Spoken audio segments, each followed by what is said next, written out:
I'm going to read from Proverbs 18:1, and this isn't an uncommon scripture verse, and we've probably even used it here recently, but it was just kind of firing off on me this morning. It says, "Death and life are in the power of the tongue, and those who love it will eat its fruit." And I was just having a few conversations in the last few days about self-talk and how we talk to ourselves. And we can be our own worst critic. Usually we are. And we can be super, super negative about ourselves. And I was just talking to a few friends about just how that has been taking us out in a lot of areas.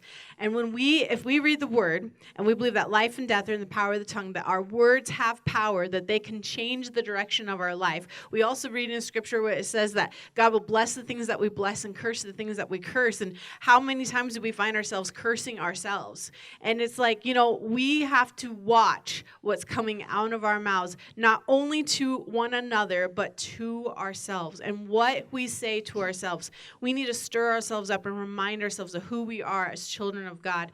And I was just thinking about, as our graduates in this town are about ready to move forward, and I know they are just so excited about life, but we who have been alive for a while know that there's going to be some failures along the way, and there's going to be some disappointments, but how quickly you talk to yourself and you stir yourself up and remind yourself that who you are, that you can get back up and keep going, man, the better this whole thing is, right? And just being teachable and being forgiving of one another and being forgiving of yourself and letting yourself it's not that you don't deny that you've done something wrong. That's not it. Sometimes when you are overly aware of the things that you've done wrong, it can take you out. It can take you out when you're being overly critical of yourself. But so it's not that you're denying that you did something wrong. You admit it, you apologize, you change, but also reminding yourself, I am a child of God. God has loved me. He has gone to the cross for me to pay for this.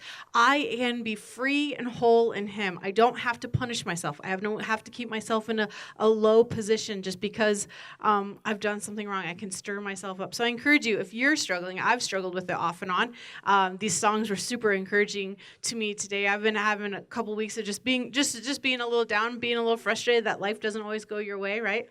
And just to stir yourself up and remind yourself of who you are, who you belong to. That, man, there is evidence all around us that God is faithful to take care of us. And He's done it before. He's going to do it again. And He's just that good of a God, okay?